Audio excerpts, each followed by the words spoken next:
Hello all. So welcome to this another video on digital image processing. So we were discussing about the image enhancement. So in image enhancement, what we have discussed that there are two types of image enhancement. One is spatial domain, another is frequency domain.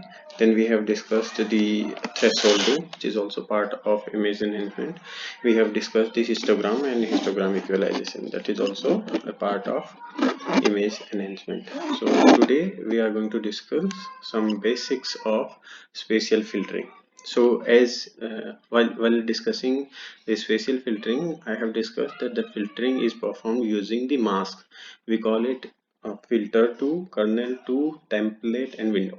We call this by all these names. So how actually we perform the operation is, we take this mask and slide all over the image, and we perform some operation and we calculate the new gray levels of the image. Now the coefficients, the values of this filter are called filter coefficients. They are called filter coefficient. They are not called mask. They are not called pixels. They are called filter coefficients. Now what is the response of this filter? The response of the filter is sum of the product. So this is our filter, or we can say this is our mask, and these are the mask or filter coefficients. W00 is the center coefficient of this filter. So if it is W00, then it will be W minus 10. This will be W minus 1 minus 1. This will be W minus 1 1. So on we can find the coordinate of the remaining coefficients. And suppose this filter is coinciding with these image pixels. So the center pixel of these 9 pixels is fxy. So the coordinates of this pixel will be fx x y minus 1. This will be fx minus 1 y minus 1, and so on. We can find the coordinates of remaining pixels. Now how do we find the response of this? Is this will be this w's 1 minus 1 minus 1 will be multiplied by this one. W minus 1 0 will be multiplied by this image pixel.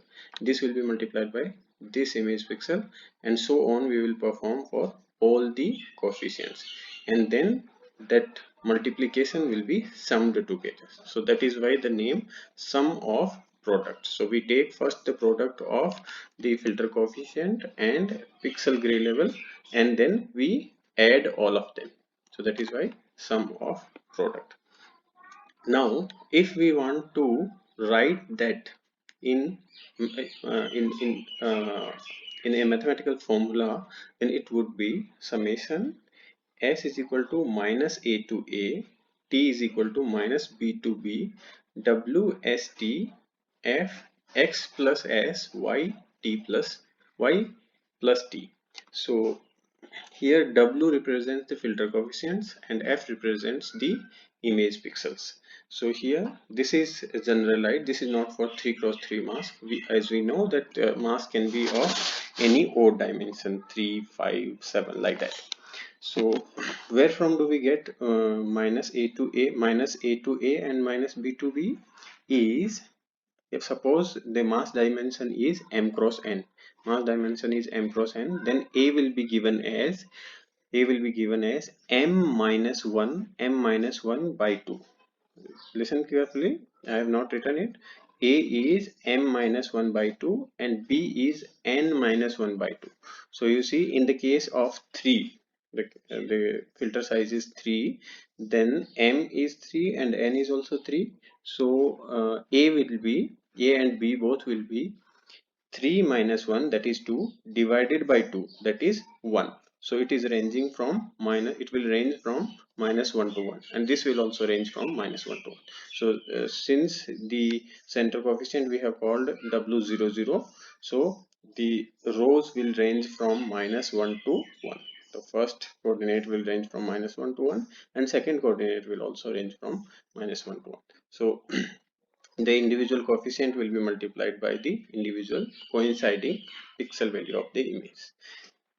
In generalization, for 3 cross 3 mask, this response of the filter is given by this. So here, since it is written, we can see w minus 1 is multiplied, this coefficient is multiplied by this pixel gray level, that is f x minus 1 y minus 1, and w minus 1 0, this coefficient will be is multiplied by this pixel gray level. So and so on, we multiply all and then we add them. So this is going to be the response of this filter. Now this is done for all the pixels of this image. That means it will be slided in this direction once, then we will go down, then it will cover all the columns, then it will go again down, it will cover all the columns. Like that it will cover the whole image and the filtering operation is performed. Now this filter is also known as convolution mask. Why? Because if you remember from signal processing, what is in convolution, what do? We take two signals and one signal is flipped over the another and then slided over the another signal. One signal is flipped and slided over the another signal, and the coinciding signals area of coinciding signals will be the convolution value. So that is why here also we slide this mask all over the image. So that is why this is called convolution mask. Okay, hope you understood till this. Now moving forward, let's understand a scenario in which the center pixel of the mask or the filter is n minus 1 by 2 distance far from the border of the image, This means, what I mean here is, suppose this we have a 3 cross 3 mask, and it is this center pixel is 1, n minus 1 by 2 is 3 minus 1, that is 2, 2 by 2 is 1. So it is 1 pixel far from the boundary of the image. So in that case, boundary of the image and edge of this filter will coincide. These two will coincide. Now if we move further, then either the row of the filter or the column of the filter will go out of the plane of the image. It will go out of the plane of the image. So in that case, we how will we calculate the response of the filter? So to handle this situation, we have multiple options. So one option is, we do not move further only. That means we do not go out of the image plane. We stay in the image plane and we leave those pixels which are not covered by the filter. So in this case, the resultant image will be smaller than original image. Then if the another option is, we calculate the response. If suppose this column is lying outside the image plane, then what we do, we calculate the response by considering only these coefficients and the pixels which are coinciding with these coefficients. We will consider them and we will calculate the response, and that response will be allotted to this center pixel of the image, right? So this is another option. The third option is padding. Padding means we extend the image boundary.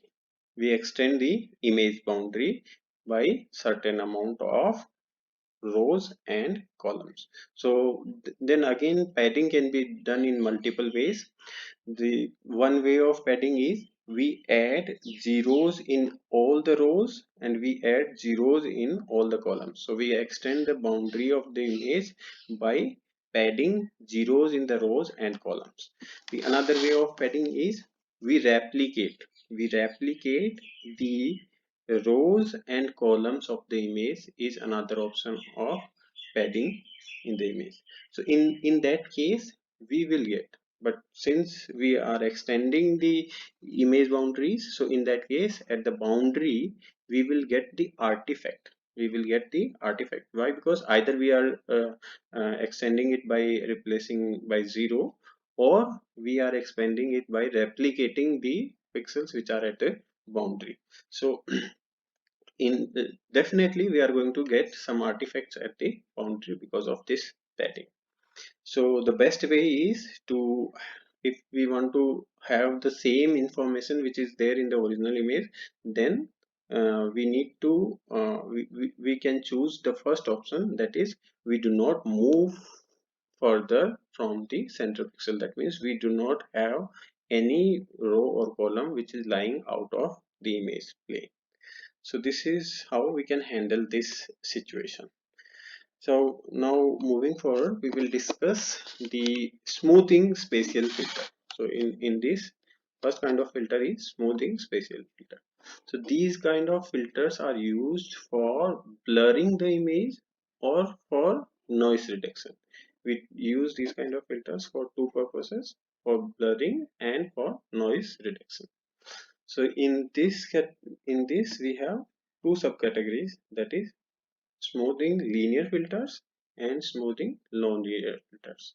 So in linear filter, what do? We take the weighted average of the neighbors of the filter. We take the weighted average and we assign that weighted average to the center pixel of the mask, right?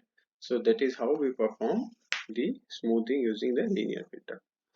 Now these linear filters will reduce sharp transitions in the gray level. So if in image, if there is sharp transition from white to black or black to white, that is there, then those transitions will be reduced. So this is how we reduce noise using linear filters. Now, but the edges are important information carrying thing in the images. So undesirably, these linear filters blur the image edges too. So that is undesirable feature of linear filter. Now, this we have discussed in the class that if we represent an image using less number of bits per pixel, then we start to notice the false contouring in the image. We start to notice the false contouring in the image. So those false contouring may be removed using these linear filters. And these linear filters reduce irrelevant details. Irrelevant details means, if suppose we have multiple objects in an image and we want to eliminate the smaller objects from the image, then we can use this type of linear filter on the image. Now here we have two filters. Here first filter is, in this all the coefficients are 1, and after that it is multiplied by 1 by 9. So it is simply the averaging filter. So if we consider that the response of this filter, how do we calculate that? So suppose here this image coefficient is image pixel value is z1, this is z2, z3, z4 and so on till z9. These are the image pixel gray levels. Now it is coinciding with those. Now one will be multiplied with this, one will be multiplied with z1, this one will be multiplied with z2, this will be multiplied by z3 and so on till z9. So we will get z1, z2, z3 till z9. And what do? We do the sum of product. So we will add all of them. We will add all of them and we will divide it by 9. So basically what we are doing, we are taking the average of all these 9 pixels. All these 9 pixels we are taking the average, and the average which we will get, that will be assigned to the pixel which is coinciding to the center of this filter. So if a particular suppose fxy pixel is coinciding with the center of this filter, then that averaged gray level will be assigned to that particular pixel. So you see the response of this filter would be this one. R is equal to, that is the response is equal to 1 by 9 summation I is equal to 1 to 9 zi. So 1 to 9 are these pixel gray levels, and they are added together and divided by 9. That means we are taking simple the average, and that average is assigned to the center pixel here, right? So this is one kind of the filter. Another kind is, you see here we have different weights for the different coefficients, and with different pixels which are coinciding with this filter. Now here you see the center pixel has got 4 weight, and the orthogonal pixels have got the weight 2, and the diagonal pixels have got the weight 1. Now the strategy behind choosing these weights may be because after filtering the response is used to replace this center pixel,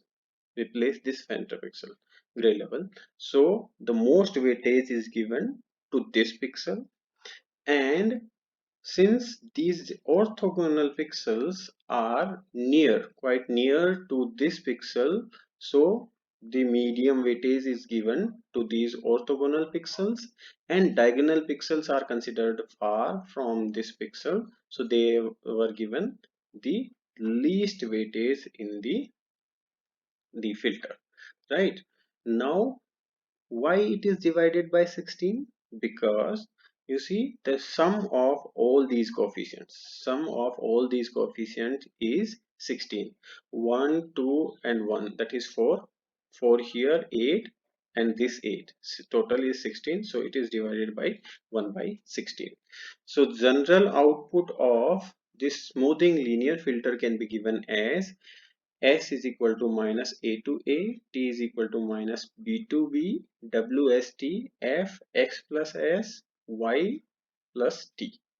This, that means we multiply each coefficient of filter with the gray level of the pixel which is coinciding with this, and then we add all the products and that we divide by sum of all the coefficient of the filter, so the sum of all the coefficients of the filter can be given as S is equal to minus A to A, T is equal to minus B to B, W S T. That means we are taking all the coefficients and we are adding all together and we are dividing it by that value. So this is how we can give the overall response for any general smoothing linear filter. Now there is computational difference also between these two filters. You see, this is simple averaging filter, so it is computationally efficient. Why? Because here we would require only summation and we would not require the multiplication thing. You see, here we would require the multiplication also and summation also.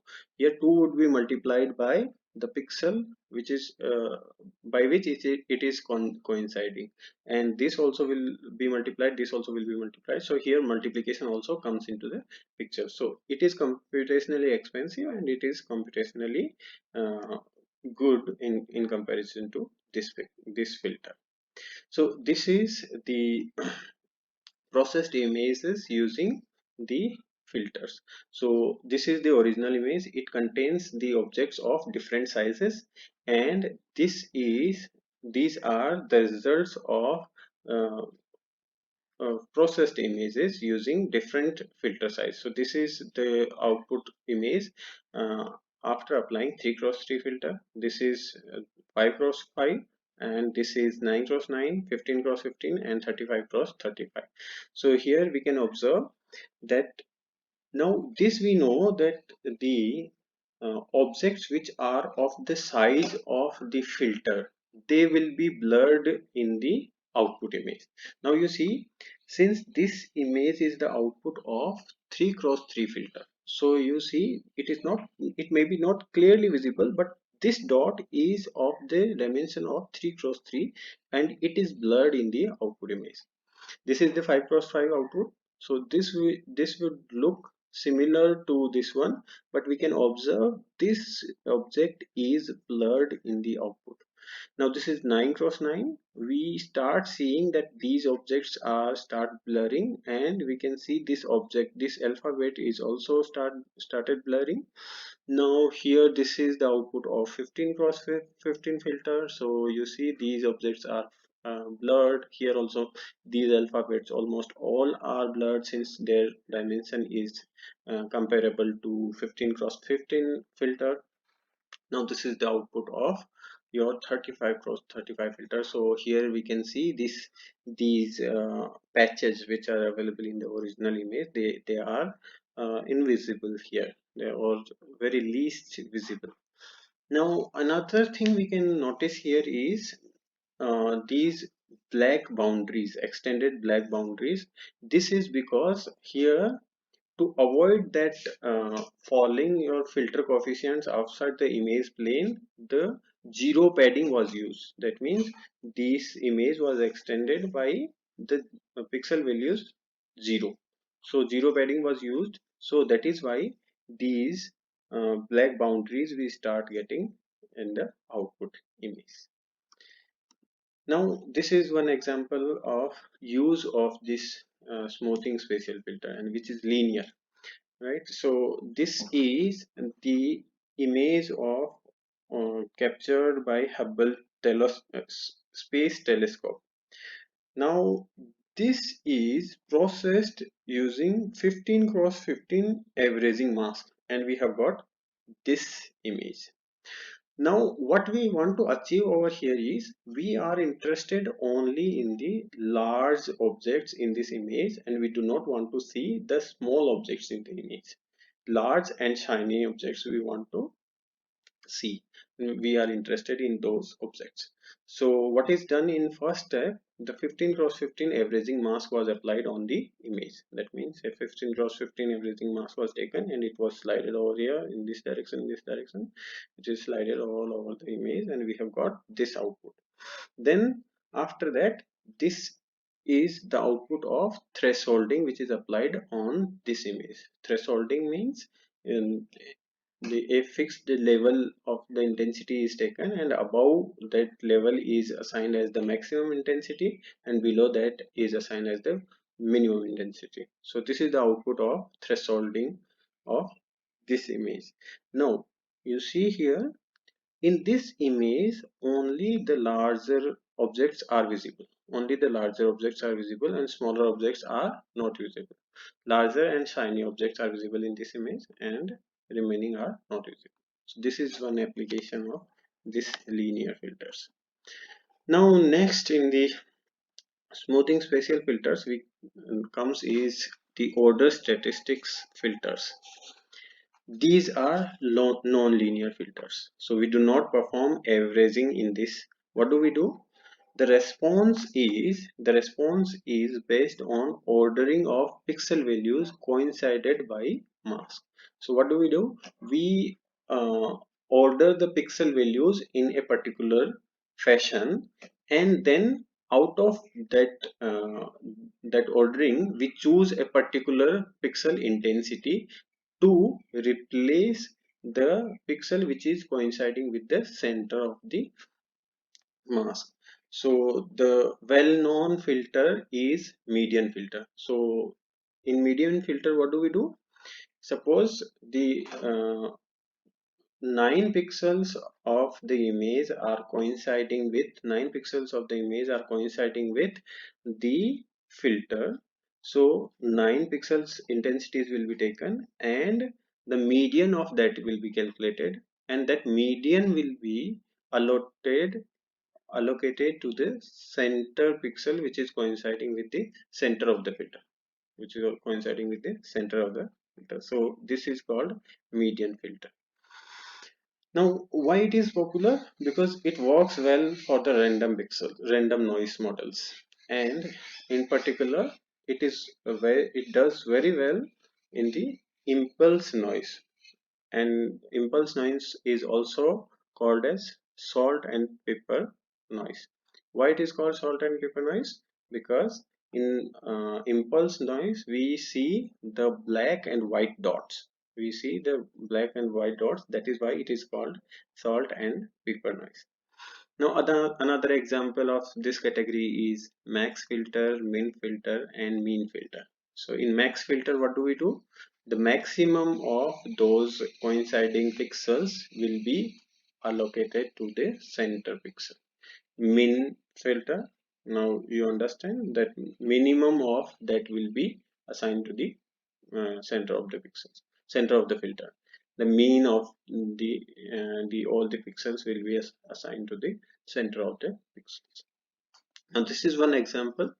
Here this is the X-ray image of circuit board, which is corrupted by salt and pepper noise. So here we can see the white, here are white and black dots are visible. White and black dots are visible. Now this image is filtered by using noise reduction by using 3x3 averaging mask. So this is filtered by using 3x3 averaging mask, and this is the output of that image. So here you see still the salt and pepper noise is clearly visible. The white and black dots are clearly visible in this. This is the result of 3x3 median filter. So you see this the output is quite smooth here. Almost all the noise, which is salt and pepper noise, is removed from the image, and we have got a better enhanced image from this. So this is the example, this is the application of median filter. Okay, thank you for watching this video. We will meet in the next.